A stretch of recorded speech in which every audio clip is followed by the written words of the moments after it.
Ahí está. Bien, ahí va. Cambiamos el micrófono. Bueno, ¿cómo están, iglesia? La verdad que un honor estar acá, una nueva plataforma para mí. Así que, bueno, espero que... Ahí va. Un segundito, bueno. Ya vieron seguramente el nombre del título del mensaje. Y bueno, es el título que surgió primero, que es ¿cuál es la estrategia de tu vida? Y a este título después surgió quizás otro, ya era tarde para cambiarlo, pero es igual de válido, que si es, el otro título es ¿sabés de qué se trata la vida? Así que ahora les pido que me acompañen, vamos a estar, creo que ustedes vieron cuál es el pasaje del día de hoy, pero hoy vamos a abordar un tema que no es una predicación expositiva per se, como estamos acostumbrados, pero tampoco está tan lejos. Vamos a hablar de un tema que tiene que ver con la cosmovisión bíblica. Y a todo esto, para empezar, a mí me resultó fascinante, hace poco estuve en la Feria del Libro, no sé cuántos de ustedes tuvieron la posibilidad de darse una vueltita, y me resultó fascinante, por decirlo de alguna manera, en realidad bastante triste, que las grandes colas, las grandes filas de gente estaban siempre detrás de los títulos de autoayuda, los secretos para el éxito. Hoy estamos muy acostumbrados, ¿no? Está ahí un montón de títulos, los 4 pasos para la felicidad, los 7 hábitos de la gente altamente eficiente, cómo ser feliz en la vida, cómo lograrlo, el éxito. Es como que la gente, el mundo está obsesionado con el éxito y la felicidad. Es un tema que parece ser que bastante importante y evidentemente parece ser que la gente no lo logra, porque si no, no estaría buscando todo el tiempo los nuevos secretos que sale de algún gurú que nos dice cómo vivir la vida. Vivimos en los tiempos de mayor depresión en el mundo, no sé si ustedes lo sabían, estadísticamente, nunca el mundo registró tantos casos de depresión. En el mundo ha aumentado 30% en los últimos 10 años. En Estados Unidos, un país súper próspero, donde supuestamente la gente puede alcanzar lo que se llama el sueño americano, de tener su auto o autos, casas, que su familia tenga todo lo que necesita. Bueno, para ser feliz las familias, ¿no? Bueno, los adolescentes registran un 63% de incremento en casos de depresión en los últimos 10 años. Así que, evidentemente, vemos que la gente está persiguiendo este concepto de la felicidad, del éxito, y parece ser que cada día está más lejos, ¿no? Hay más secretos, pero parece que no son eficientes. Así que la gran pregunta que nos vamos a llevar, ¿qué es el éxito? ¿Dónde está la felicidad? ¿Dónde está el gozo? ¿Se puede alcanzar? ¿Es algo real? ¿O es una fantasía que nos inventa la humanidad? Les pido que ahora me acompañen en la lectura que tenemos en el pasaje que seleccionamos para el día de hoy, que es 1 Corintios 1, 18 al 31. Les pido que me acompañen en la lectura, si quieren, por favor. Les doy tiempo si alguien quiere buscar en sus Biblias. Dice así: porque la palabra de la cruz es locura a los que se pierden, pero a los que se salvan esto es a nosotros, es poder de Dios, pues está escrito: destruiré la sabiduría de los sabios y desecharé el entendimiento de los entendidos. ¿Dónde está el sabio? ¿Dónde está el escriba? ¿Dónde está el disputador de este siglo? ¿No ha enloquecido Dios la sabiduría del mundo? Pues ya que en la sabiduría del mundo, el mundo no conoció a Dios mediante la sabiduría, agradó a Dios salvar a los creyentes por la locura de la predicación. Porque los judíos piden señales y los griegos buscan sabiduría, pero nosotros predicamos a Cristo crucificado. Para los judíos ciertamente tropezadero y para los gentiles locura. Mas para los llamados, así judíos como griegos, Cristo poder de Dios y sabiduría de Dios. Porque lo insensato de Dios es más sabio que los hombres y lo débil de Dios es más fuerte que los hombres. Pues mirad, hermanos, vuestra vocación, que no sois muchos sabios según la carne, ni muchos poderosos, ni muchos nobles, sino que lo necio del mundo escogió Dios para avergonzar a los sabios, y lo débil del mundo escogió Dios para avergonzar a lo fuerte, y lo vil del mundo y lo menospreciado escogió Dios, y lo que no es para deshacer lo que es, a fin de que nadie se jacte en su presencia.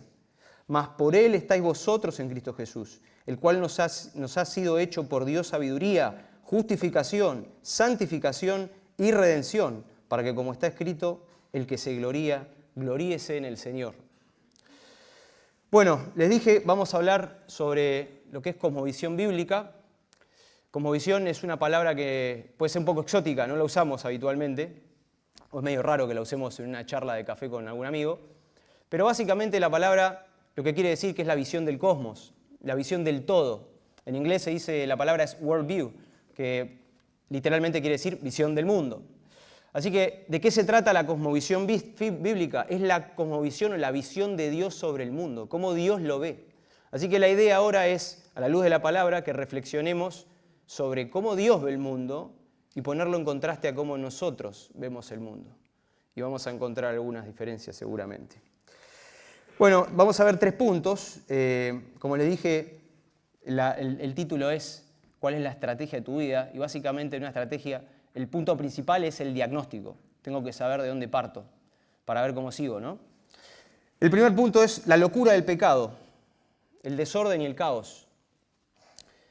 Ahí en 1 Corintios, los pasajes que vamos a concentrarnos en esta noche va a ser del 18 al 20, pero leímos un contexto más amplio. Lo que vemos es una paradoja, afirmaciones que están contrapuestas, mucha ironía, no sé si se puede notar en el texto, constantemente una antítesis que podemos ver entre sabios y necios y una suerte de inversión de roles. En este juego hay claramente una intención también irónica, como mencionaba. Lo que vemos es que la Biblia de las Américas habla de que la palabra de la cruz es necedad para los que se pierden. La Reina Valera habla de que es locura y la NTV dice que es una ridiculez. Las traducciones en inglés, las dos más usadas, ESV y la King James, hablan de que es una tontería. Es una tontería para los que se salvan. Para los que se pierden, perdón. Acá estamos frente a un problema donde vemos que hay miradas absolutamente opuestas, diametralmente opuestas, no una modificación. La antítesis que se presenta acá es muy intencional y la forma de ironía tiene que ver con el verdadero problema que genera la antítesis. Este juego de contraposición tiene que ver con un gran problema que es el de base. Cuando vimos y hablamos de estos autores que escriben estos libros constantemente y que todo el tiempo están tratando de descubrir un nuevo secreto, van a pasarse la vida entera o la eternidad en sus distintas generaciones siguiendo escribiendo nuevos secretos y nuevos hallazgos. Porque el problema está en que no tienen claro cuál es el diagnóstico, no entienden cuál es el problema. Entonces constantemente van a seguir fabricando cosas que no nos llevan a ningún lado. Y la búsqueda de la felicidad y del éxito va a ser absolutamente un mito desde su punto de vista. Así que por eso lo que tenemos que entender es que acá el gran problema es el pecado. Y lo que vamos a ver en profundidad es esto. Vamos a tratar de entender la profundidad del pecado y cómo es que Dios desecha la sabiduría de los sabios, ¿no? De los que se creen sabios a sus propios ojos. La mirada del ser humano sin Dios, su creador, está completamente distorsionada y condicionada por el pecado. Y ahora vamos a ver de dónde emana eso. Pero es una condición que naturalmente está en rebelión contra Dios, no quiere a Dios. Si ustedes le preguntan a mucha gente posiblemente si aman a Dios, la respuesta va a ser sí, obvio, sí, si Dios es bueno, ¿cómo voy a estar en contra de Dios? Me parece que sí. Hay ateos que obviamente van a decir que no, pero... Ahora, el punto se verifica o se valida no por si te dicen que aman a Dios, sino si aman lo mismo que Dios ama. Ahí está el problema. Si yo no amo lo que Dios ama, hay algo que entonces está mal en mí, porque ahora vamos a ver que Dios es la fuente de bondad. Dios es el creador y la autoridad sobre lo que es bueno y lo que no es.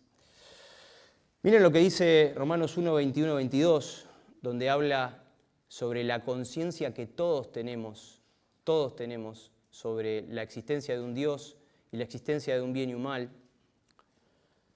Pues aunque conocían a Dios, no le honraron como a Dios ni le dieron gracias, sino que se hicieron vanos en sus razonamientos y su necio corazón fue entenebrecido. Profesando ser sabios, se volvieron necios y cambiaron la gloria del Dios incorruptible por una imagen en forma de hombre, corruptible, de aves, cuadrúpedos y reptiles. Bueno, evidentemente acá hay alguien que está viendo las cosas de una manera distorsionada. Y lo que vamos a ver ahora es que el pecado es una condición de locura. Eso es el pecado. Y ahora lo vamos a desarrollar. Estamos completamente locos. La humanidad está completamente loca. Delira. Y quizás puede parecer un poco exagerado esto, porque no andamos por la calle pensando que todo el mundo está loco. El tema es que tenemos un problema entre lo que es lo normal y lo que está bien o mal. Lo normal es un término que en sí mismo es un término estadístico. Nos habla de una distribución pareja predecible, que no tiene nada que ver con que algo esté bien o esté mal. En la Alemania nazi seguramente lo normal era condenar a los judíos. Y era normal. Yo puedo encontrar un grupo de locos que quieren poner una bomba en el nombre de Dios para ir al paraíso lleno de mujeres, y entre ese grupo de locos, los locos somos nosotros y ellos son los cuerdos. Entonces acá lo que encontramos es un problema que tiene que ver con el verdadero diagnóstico. No se trata de una cuestión de inteligencia, el pecado no tiene que ver con la inteligencia. El pecado per se es la falta de inteligencia, es la no inteligencia, o es algo estúpido, podemos decir. ¿El problema cuál es? Que la raíz del pecado no está en lo que pienso, lo que entiendo, o cómo razono. El problema y la raíz del pecado está en el corazón. El pecado, como dijimos, no es inteligente, es disfuncional. Y miren lo que dice la palabra de Dios sobre este tema. Engañoso es el corazón más que todas las cosas y perverso. ¿Quién lo conocerá? En Jeremías 17:9. Y como dijo el gran teólogo del siglo XVIII, Jonathan Edwards, dice, la mente no será más inclinada que aquello a lo que el corazón esté más inclinado. ¿Entienden lo que pasa ahí, no? Tu mente está siguiendo lo que verdaderamente tiene tu corazón. Es muy común poder ver, por ejemplo, como pasa que, no sé, supongamos que algún joven conoce a una chica, es muy bonita y realmente se siente muy atraído, siente emociones muy fugaces o muy que le vienen de pronto.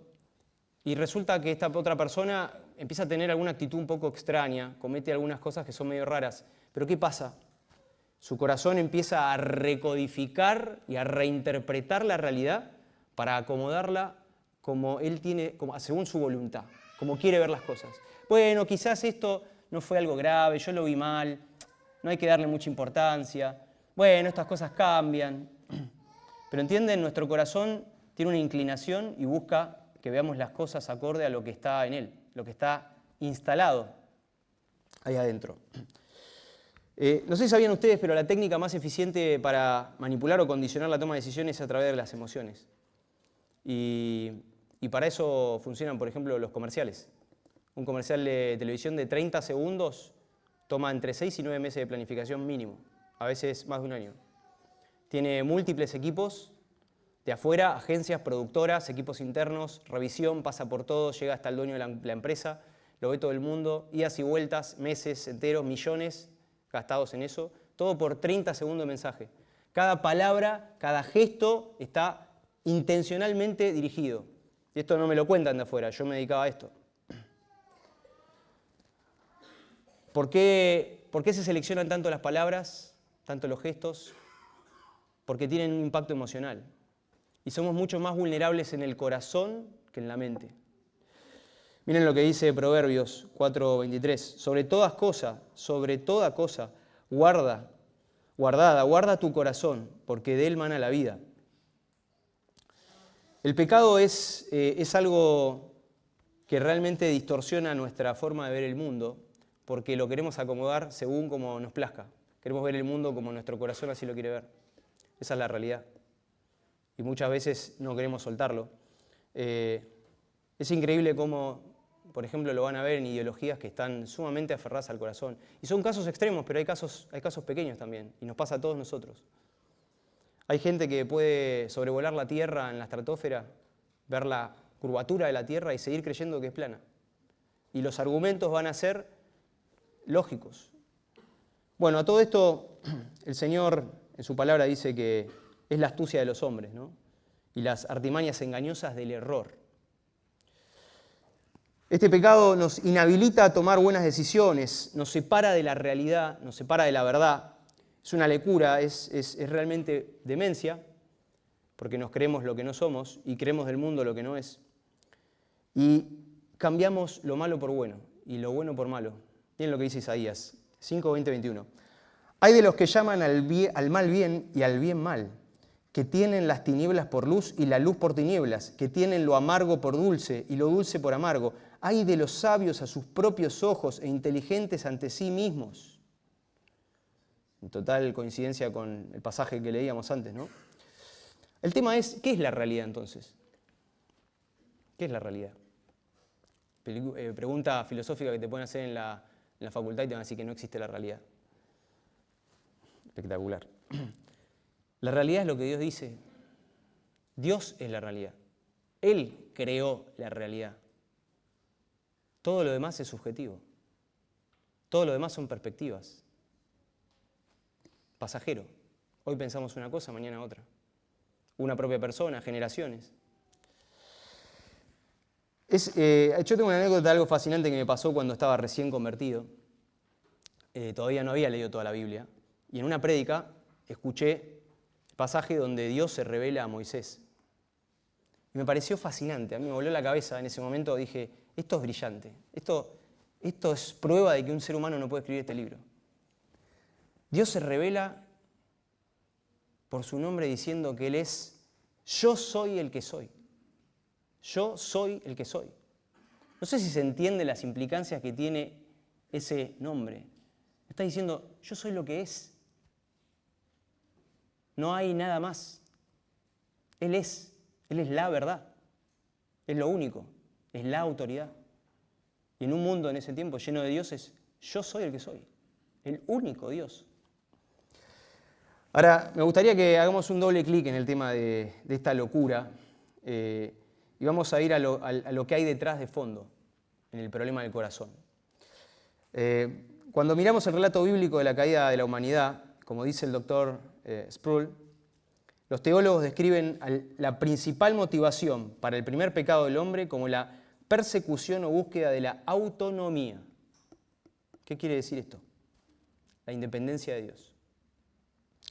Miren lo que ocurre detrás en la verdadera tentación que hay en Génesis 3, 4 al 5. Ciertamente no moriréis, dice la serpiente, pues Dios sabe que el día que de él comáis serán abiertos vuestros ojos y seréis como Dios, conociendo el bien y el mal.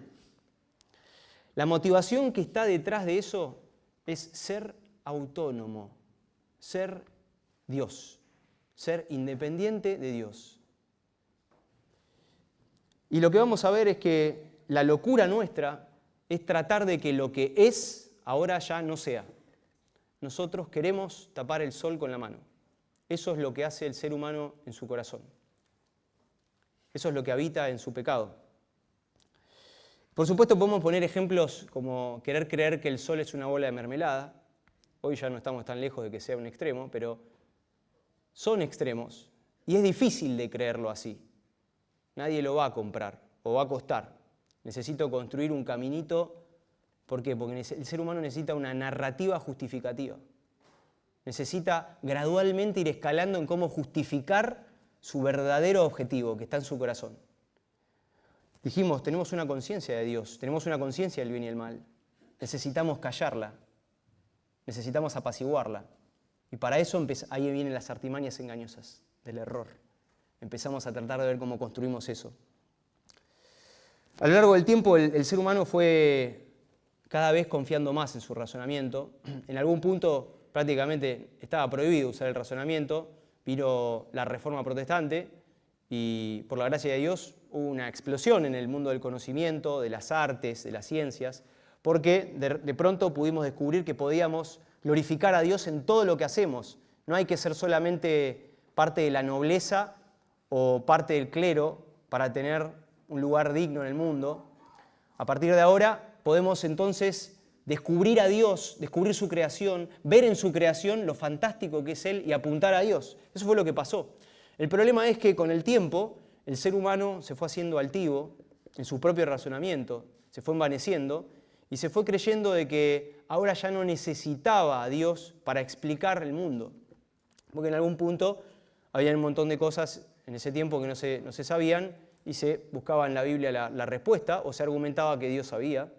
Pero ahora el ser humano tiene su todopoderoso uso de la razón y resulta que no necesita a Dios. Eso fue lo que empezó a suceder y a partir de ahí hay un gran punto de inflexión. Es una historia larga y muy interesante, no la vamos a ver ahora, porque si no, no llegamos, pero es muy interesante cómo empieza a surgir la teoría de la evolución, por ejemplo, una teoría absolutamente anticientífica, que es una teoría y nos la venden como un hecho. Básicamente, la nada crea todo, no, es un postulado totalmente anticientífico.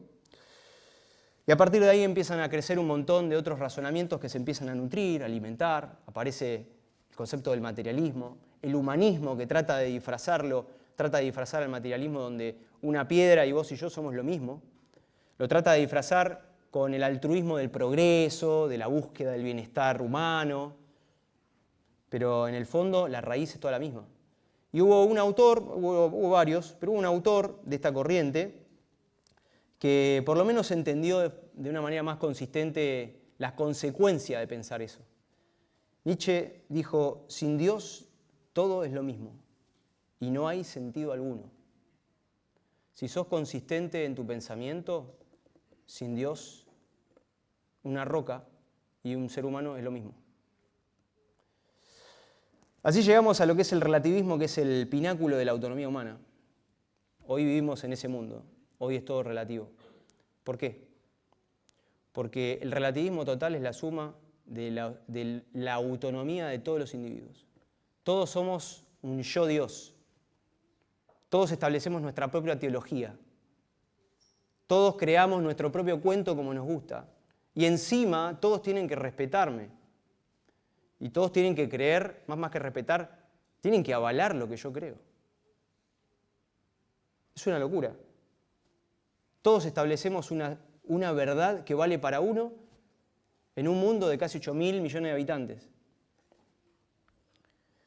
Esta idea del yo Dios, que nos lleva a la locura absoluta y que se manifiesta de manera ejemplar en este mundo, en el tiempo en que corre hoy, nos lleva a algunas manifestaciones que realmente lo ponen de relevancia. Y vemos, por ejemplo, un gran problema. Hoy hay sociedades que no pueden definir qué es una mujer.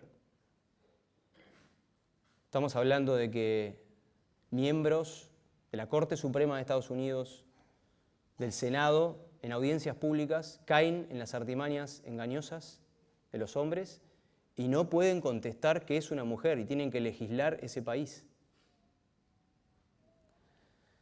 Tenemos otro caso, como por ejemplo, hoy en día, esto es muy común, hay muchas mujeres solteras con hijos y el mundo casi que a veces las pone como, qué fantástico, esto es las heroínas. Y si bien lo que hacen y el sacrificio que tienen que hacer es enorme, esa no es la mirada bíblica. Esa mirada es que esa persona está padeciendo la caída, está padeciendo una caída. Y eso tiene dolor, necesita ayuda. Hoy tenemos también que la gente ya no sabe cuál es su sexo. Y generan un montón de postulados sofisticados, donde te hablan de que empiezan a inventar esto de que el sexo y el género y un montón de lógicas que no llevan a ningún lado y son totalmente también anticientíficas. Y ya no saben cuál es su sexo. Un niño quiere ser niña. Y a los 6 años, si lo declara, los padres tienen que ayudar a apuntar su cuerpo, un miembro de su cuerpo, darle pastillas para vivir una fantasía. Una fantasía que va a afectar el resto de su vida. Todo en el nombre de la libertad y la tolerancia. Pero todo esto es autonomía e independencia de Dios. Pongámosle a las cosas por su nombre. Esto es pecado, esto es el pecado. Que cada individuo quiere creerse Dios. 1 Corintios 1:20 dice, ¿dónde está el sabio? ¿Dónde está el escriba? ¿Dónde está el disputador de este siglo? ¿No ha enloquecido Dios la sabiduría del mundo? Y 2 capítulos más adelante, en 1 Corintios 3, dice, nadie se engaña a sí mismo. Si alguno de vosotros se cree sabio según este mundo, hágase necio a fin de llegar a ser sabio, porque la sabiduría de este mundo es necedad ante Dios. Pues escrito está, Él es el que prende a los sabios por su propia astucia. Quien se cree sabio a sus propios ojos, se cree Dios. Y acá es, como vemos, uno de los grandes problemas, porque no solamente se cree en Dios, sino que ahora quieren entender a Dios tal como se ven a sí mismos. Ellos son el punto de referencia. ¿Y qué surge con esto? El Evangelio está lleno de tensiones y de muchos paradigmas que para el hombre secular, en su pecado distorsivo, son locura. Y por esto es el juego que hace todo el tiempo de la locura, la necedad, la sabiduría. Por ejemplo, en el hombre secular, en el hombre sin Dios, el concepto de que Dios se hizo un hombre común que andaba por la tierra es absurdo. ¿Por qué? Porque le voy a explicar cuál es el pensamiento que hay detrás. Esa persona en el fondo está razonando así. Si yo fuera un Dios superpoderoso, yo no haría eso. ¿Murió en una cruz? ¿Qué? ¿Avergonzado? ¿Humillado? Si yo fuera Dios, yo no haría eso. Yo aplastaría a todos mis oponentes. Amar al enemigo, ser humilde y manso. Si yo quiero ser admirado, quiero que la gente me reconozca, quiero ser alabado. Jesús dice, todo el que quiera salvar su vida la perderá, y todo el que pierda su vida por mi causa la hallará. El hombre secular te dice, esto está al revés, está loco esto. No, estamos todos locos. Si yo justamente quiero salvar mi vida. Pero otra vez, ¿cuál es el razonamiento detrás? Si yo fuera Dios, yo haría todo lo que yo quiero y me gratificaría sin cesar. Entonces, el gran problema, de nuevo, es esta locura. Estamos totalmente locos y lo peor de todo es que no nos damos cuenta. Alucinamos con grandeza, nos creemos importantes, miramos para el otro lado y miramos desde arriba, nos creemos que somos alguien. La palabra dice, ¿qué tienes que no recibiste? Y si lo recibiste, ¿por qué te jactas como si no lo hubieras recibido? Ahí está la locura.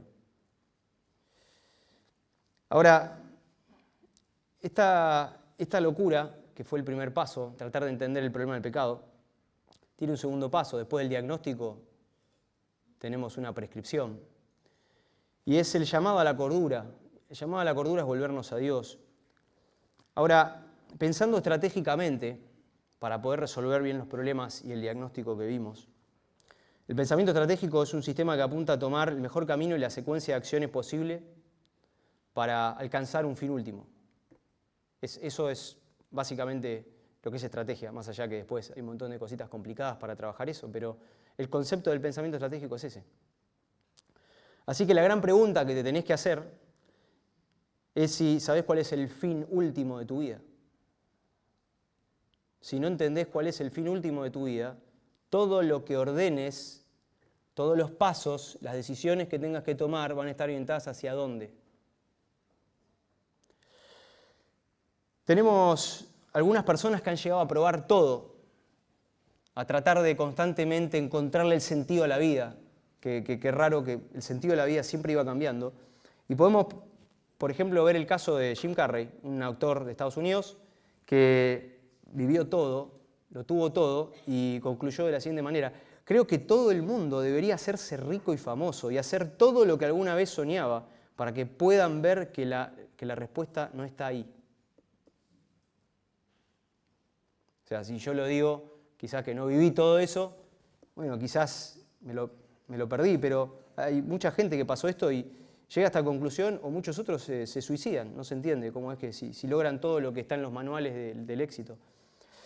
El Catecismo Menor de Westminster, para quienes no los conocen, es una serie de preguntas y respuestas que ayuda a que podamos entender los principios más básicos fundamentales de la fe cristiana.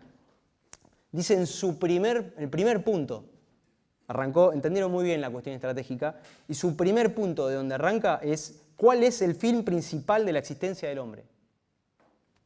Linda pregunta. La respuesta, un renglón. El fin principal de la existencia del hombre es glorificar a Dios y gozar de Él para siempre. Así que, si esa no es la respuesta que tenemos a la hora de construir nuestra vida, si ese no es el norte, bueno, hermanos, amigos, la invitación es a revisar cómo estamos construyendo nuestra vida, en qué dirección estamos yendo. Porque lo que estamos diciendo de todas estas artimañas y qué sé yo, en algunos ejemplos parecen absurdos.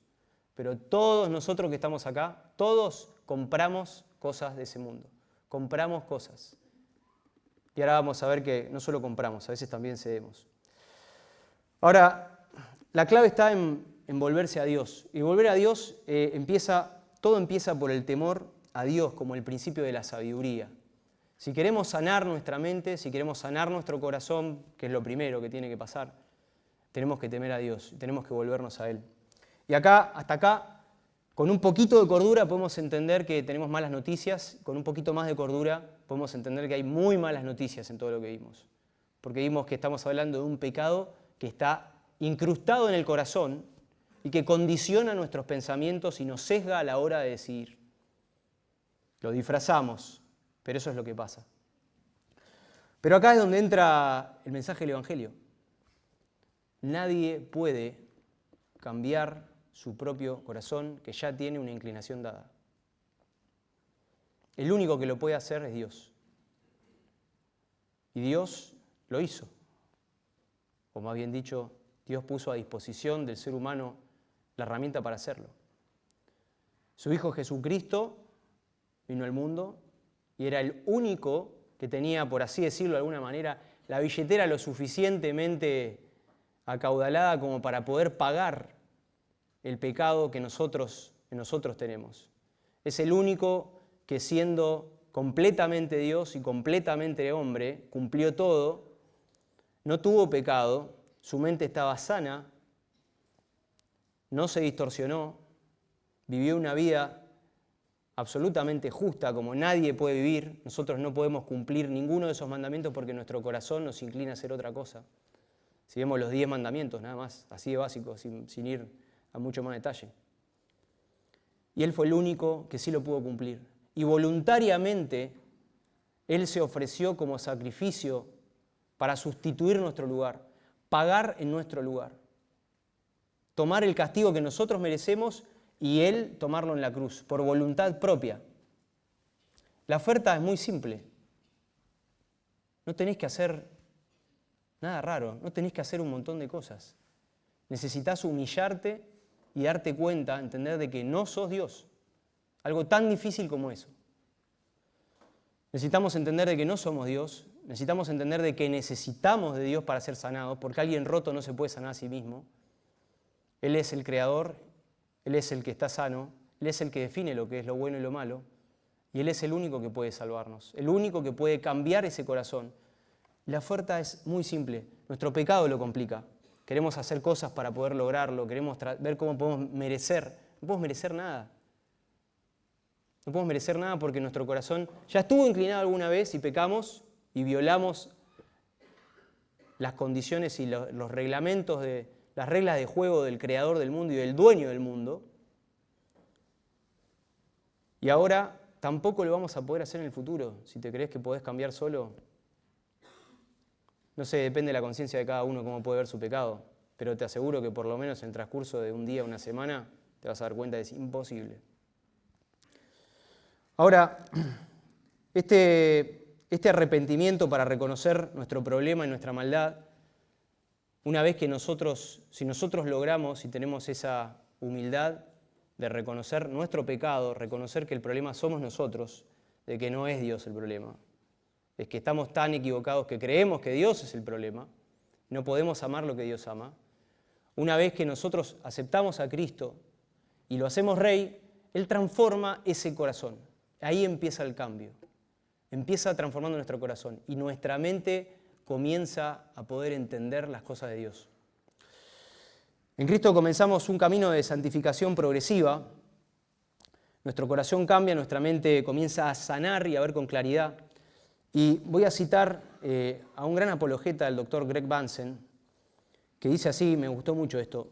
Dice, por lo tanto, la fe más que la vista autosuficiente te hace cristiano y esta confianza está dirigida a Cristo, no a tu propio intelecto. Es decir, la forma en que se recibe a Cristo es alejarse de la sabiduría de los hombres, la perspectiva del pensamiento secular y sus presuposiciones, y ganar, por la iluminación del Espíritu Santo, la mente de Cristo. Sigue diciendo, para llegar a ser cristiano, Uno se somete al señorío de Cristo, renuncia a la autonomía y queda bajo la autoridad del Hijo de Dios. Como Señor del creyente, Cristo requiere que el cristiano lo ame con todas sus facultades que posee, incluyendo la mente. Todo pensamiento debe ser llevado cautivo a la obediencia a Cristo, 2 Corintios 10:5. El cristiano renuncia a la arrogancia de la autonomía humana y busca amar a Dios con toda su mente y razonar de forma tal que Dios reciba toda la gloria. Volviendo al pasaje del inicio, en 1 Corintios 1:20, que dice, ¿dónde está el sabio? ¿Dónde está el escriba? ¿Dónde está el polemista de este siglo? ¿No ha hecho Dios que la sabiduría de este mundo sea necedad? En una suerte de respuesta, en otro lado de la Escritura, vemos en Proverbios 9:10, el principio de la sabiduría es el temor al Señor y el conocimiento del santo es inteligencia. El Señor es el Señor de la ciencia o del conocimiento, eso es lo que significa la palabra ciencia, por eso conciencia es con conocimiento. Y es Dios el dueño. El tema es, ¿querés pensar acorde a la realidad? ¿Querés entender el mundo como realmente es? ¿Querés tomar buenas decisiones para tu vida? O mejor todavía, ¿querés entender de qué se trata la vida? Entonces volvete a Dios. Volvete a Él. Si nunca lo hiciste, tenés la oportunidad de hacerlo. Y si ya lo has hecho, ¿cuántas veces le damos la espalda? La respuesta es volverse a Dios. Él es rico en misericordia y en gracia y nos recibe para poder transformarnos. Él le encanta que podamos depender de Él, porque de eso se trata. Dejar de ser autosuficientes y depender de Él. La vida se trata de confiar en Él. Eso es la forma en que mejor lo glorificamos, es confiando en Él.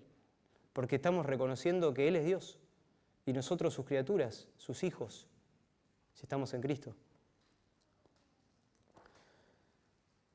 Cuando nos volvemos a Dios, dice el Dr. Bansen, lo cito por última vez, y ponemos nuestra confianza en Él, podemos entender que todo conocimiento de verdad parte del conocimiento previo de Dios. Comienza con el temor a Dios y requiere la sumisión a su palabra. La palabra de Dios es autoatestiguada verdad y autoritativa. Es el criterio que debemos usar para juzgar todas las otras palabras. Y ahora cerrando un poco con el último punto, donde tuvimos un diagnóstico, tuvimos alguna suerte de instrucciones o prescripciones respecto de cómo solucionar este gran problema que no está en nuestras manos poder hacerlo por nosotros mismos. Tenemos algunas indicaciones que el Señor, muy abuelo de pájaro, entendamos que este tema es un tema para hacer series completas y largas, ¿no? Esto es un gran resumen. Pero bueno, la historia no termina solamente con Cristo salvándonos por gracia, o sea, de forma totalmente inmerecida. Él cambia nuestro corazón, pero la historia continúa. Estamos en una guerra, y eso es lo que tenemos que entender. Él cambia nuestra condición, Él cambia nuestro corazón, pero la condición del mundo caído sigue siendo la misma. Estamos en un mundo donde hasta que partamos vamos a estar en guerra. Y esa guerra es la guerra entre lo real y lo irreal, la verdad y la mentira, y no hay neutralidad. Te quiero decir que si en alguna charla alguien te vendió el cuento de que hay un tercer camino neutro, no existe la neutralidad. Eso es absolutamente falso. De hecho, la neutralidad es inmoral. Es un intento por tratar de servir a dos amos. Tratar de negociar entre un poquito de acá de Dios y un poquito de acá que me gusta. La única autoridad que tenemos que tener en nuestra vida, si nosotros nos rendimos al señorío de Cristo, que es el único que puede solucionar el problema, es su palabra y es la que debe definir la realidad en la cual vivimos. Por eso, miren lo que dice Santiago 4:4. Dice, oh almas adúlteras, ¿no sabéis que la amistad del mundo es enemistad hacia Dios? Por tanto, el que quiere ser amigo del mundo se constituye enemigo de Dios. Primera de Juan 2:15-16. No améis al mundo ni las cosas que están en el mundo. Si alguno ama al mundo, el amor del Padre no está en él, porque todo lo que hay en el mundo, los deseos de la carne, los deseos de los ojos y la vanagloria de la vida, no proviene del Padre, sino del mundo. Y muchas de esas cosas son las que están instaladas en el corazón. Nuestra santificación es este proceso también en el cual estamos luchando. Claramente que se lleva a cabo por la gracia de Dios. Pero la inercia la inercia del pecado, que todavía es remanente, incluso en los creyentes, hace que si nosotros no luchamos, nos vamos a dar cuenta de cómo gana terreno. Parte de la forma en la que la gracia de Dios trabaja en nosotros para continuar santificándonos y purificando nuestro corazón, nuestra vida, y que podamos sanar y ver con ojos más reales el mundo, es con nuestra lucha. Es a través de nuestra lucha. Él utiliza nuestro esfuerzo como un medio de gracia. No porque nosotros tenemos la fuerza para hacerlo, pero es parte del mecanismo que Dios eligió. Por eso el Señor nos manda a hacer un montón de cosas que son para nuestro bien. Y que en la medida que amemos a Dios, todos esos mandamientos que el Señor nos da los vamos a empezar a ver más agradables. La mente secular es la que ve a Dios como un lastre, un pesado que me da un montón de cosas que tengo que hacer. Claro, porque no le gusta lo que Dios piensa. Es por eso, es lo natural, es lógico pensar así. Pero con un corazón cambiado no. Y eso es a lo que el Señor nos insta. Pero no podemos tampoco descuidar lo siguiente, esto es muy importante, porque si transformamos esto como algo un poco intelectual podría ser un problema. Tenemos que reconocer que la lucha que tenemos es espiritual. Y tenemos, por ejemplo, en Efesios 6, 10 al 18, habla de la armadura de Dios, ¿no? Dice, revestidos con toda armadura de Dios. Voy a leer solo algunos pasajes resaltados, porque no los quiero, ya no tenemos mucho tiempo, no quiero extenderme. Pero dice, nuestra lucha no es contra carne ni sangre, sino contra principados, potestades, contra los poderes de este mundo de tinieblas, contra huestes espirituales de maldad en las regiones celestiales. Por lo tanto, tomad la armadura de Dios para que podáis resistir en el día malo y habiéndolo hecho todo, estar firmes. Estad por firmes, ceñidos vuestra cintura con la verdad, revestidos con la coraza de la justicia, calzados los pies en el apresto del Evangelio, de la paz, en todo tomando el escudo de la fe, con el que podréis apagar todos los dardos encendidos del maligno. Tomad también el yelmo de salvación y la espada del Espíritu, que es la palabra de Dios. Toda oración y súplica, con toda oración y súplica, orad en todo tiempo en el Espíritu, y así velad con toda perseverancia y súplicas por todos los santos. Esa es la lucha. Esa es la lucha. No tratar solamente de ver cómo puedo intelectualmente descubrir la mentira, porque si tu corazón te sesga, perdiste el partido. Entonces el gran problema es espiritual. El pecado es espiritual. El pecado tiene un origen espiritual que invade tu corazón y tergiversa y distorsiona todo lo demás.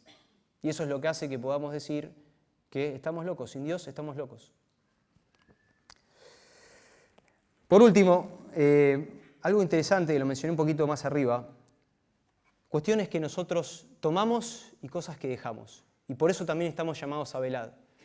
Porque todos nosotros, en una lectura, todo parece como muy básico, muy claro, pero en el día a día estamos todo el tiempo cediendo terreno. Esto es una guerra y por lo tanto, como dijimos, es blanco o negro, y en esa guerra muchas veces perdemos batallas y estamos tomando algunas cosas del mundo y estamos soltando otras cosas que se las dejamos en manos del mundo. Por ejemplo, las cosas que tomamos, cuando empezamos a ver patrones muy similares a los del mundo, si bien no es para condenar cada caso, pero grandes parecidos, grandes tendencias nos hablan de grandes similitudes. Cuando empezamos a ver tasas de divorcio muy parecidas en la iglesia que lo que hay afuera, cuando empezamos a ver bajas tasas de natalidad en las iglesias igual que en el mundo, cuando empezamos a ver la pandemia de soltería que hay en el mundo y también ocurre en la iglesia, algo estamos tomando que nos está llevando a la misma consecuencia. Es para que estemos atentos, ¿no? Y después, por otro lado, hay cosas que hemos dejado en manos del mundo, muchas veces. Por ejemplo, en el campo del conocimiento, en el mundo laboral, en el mundo político, en las universidades. Hay cosas donde la iglesia, que lo había tomado como un terreno misionero, hoy se ha apartado. Miren lo que dijo uno de los primeros rectores de la Universidad de Yale en Estados Unidos, una de las más prestigiosas que hay en el mundo, creada con orígenes protestantes, igual que la mayoría de las universidades más prestigiosas de Estados Unidos. Thomas Clapp enfatizó abiertamente que el propósito de la institución era difundir la luz de la verdad bíblica y formar ministros y líderes cristianos comprometidos con los principios reformados. Yo no sé si alguno de ustedes sabe de la Universidad de Yale, como de otras, pero hoy es una embajada secular. Y cada vez se presenta de forma más agresiva contra el pensamiento cristiano. Increíble, ¿no? Hay que velar. Puede pasar estas cosas. También, por otro lado, una advertencia que la palabra nos da, que cuando vamos a una batalla estamos expuestos a las heridas. Y que no tengamos heridas significa que no hay batalla, y si no hay batalla, en realidad es una mentira. La vida es una batalla. Todo lo demás puede ser una fantasía. Te puede gustar o no, pero es así. Miren lo que dice el Señor, su palabra, 2 Timoteo 3:12. Y en verdad, todos los que quieren vivir piadosamente en Cristo Jesús serán perseguidos. Hermanos, esto es fácil. Con el solo hecho de permanecer en la verdad, ni siquiera estamos hablando de salir a mostrarle la verdad en la cara de forma explícita a la gente. Solo el hecho de permanecer en la verdad ya está poniendo en evidencia la oscuridad. Y eso pasa en tu trabajo, en el colegio, la universidad, o puede pasar en tu casa. Y eso va a generar tensión. El Señor dijo que iba a haber división por causa de Él. Y sí es cierto, porque estamos en una batalla que no es neutra, tiene dos lados. La pregunta es dónde uno quiere estar. Después, también vemos que Dios nos anima, el Señor nos anima, y nos insta a que si alguno sufre como cristiano, que no se avergüence, sino que como tal glorifique a Dios. 1 de Pedro 4:16. Y el propio Señor Jesús nos dice que en el mundo tendrán aflicción, pero confíen, yo he vencido al mundo. No es una batalla, una guerra que estamos solos. Y el gran principio de la batalla no es cuánta fuerza tenés, cuán inteligente sos, si leíste el pasaje adecuado en este día. El secreto de la batalla es por ser fiel a Dios, confiar. Los resultados de las cosas que buscamos lograr en el mundo, en definitiva, están en sus manos. Proverbio 21:31 dice que el caballo está listo o presto para la batalla, pero la victoria es del Señor. Así que se trata de confiar, se trata de depender, se trata de no ser autónomo, de no querer ser independiente de Dios. Y si Dios hizo lo imposible para salvarnos, por la misma razón por la que hizo eso, nos va a mantener también a salvo. Hasta el final, nos va a sostener. Romanos 8:32 dice que el que no negó ni a su propio Hijo, lo más valioso del universo, sino que lo entregó por todos nosotros, ¿cómo no nos dará también junto con Él todas las cosas? Así que cerrando, hermanos, yo no sé dónde estás hoy vos, cada uno. No sé qué hiciste en tu vida. Lo único que te puedo decir es que si estás acá, estás a tiempo de darte vuelta, de pedirle perdón al Señor con tu corazón, arrepentirte y volverte a Él. Volvete a Él. Tu vida puede tener sentido. Si no sabes dónde estás parado, si te estás preguntando por qué estoy haciendo lo que estoy haciendo en medio de lo que hagas durante tu semana, volvete a Dios. Es el único que tiene las respuestas para nosotros. Es el único que define la realidad. Recordemos el verdadero objetivo. Revisemos entonces nuestra estrategia. Acordémonos de ese punto que vimos del Catecismo de Westminster, tan cortito, tan valioso. Glorificar a Dios y gozar de Él para siempre. De eso se trata la vida. De eso se trata la vida. El éxito que el mundo nos quiere vender es perdición y un sinsentido sofisticado. Nuevos libros, nuevos secretos, nuevos trucos, que a la larga nunca funcionan y por eso la gente está buscando cada vez el nuevo secreto. El verdadero éxito de tu vida y la mía es que el día que nuestro breve pasar por este mundo termine, cuando lleguemos a la presencia de Dios y no haya más artimañas sofisticadas, el éxito va a estar en que Él pueda agarrar y pueda decirte: bien, buen siervo y fiel. Oremos, hermanos.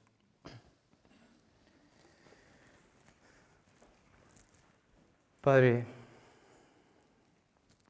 tu palabra es un tesoro que muchas veces no sabemos valorar adecuadamente.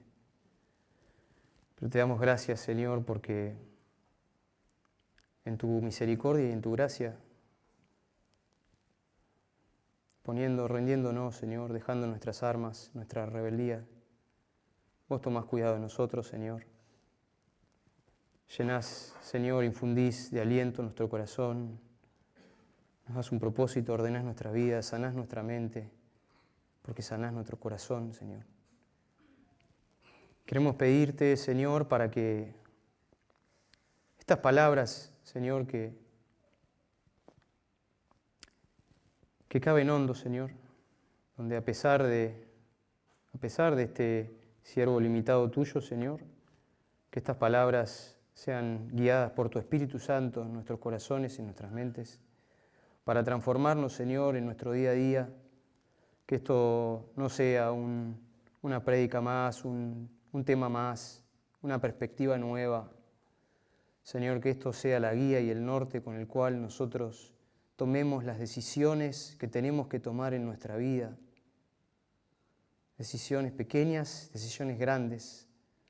Y Señor, si descubrimos que tenemos cosas en nuestra vida y hemos decidido en contra de este gran objetivo, Señor, de darte gloria y disfrutar de ti, Señor, mostránoslo, Señor. Y ayúdanos, Señor, danos la fuerza, la sabiduría, Señor, para decidir por vos. Te damos gracias, Señor, por esta noche y te damos gracias por tu palabra, Señor, que haga efecto en nuestro corazón. Todo te lo pedimos y todo te agradecemos en el santo nombre de Jesús. Amén.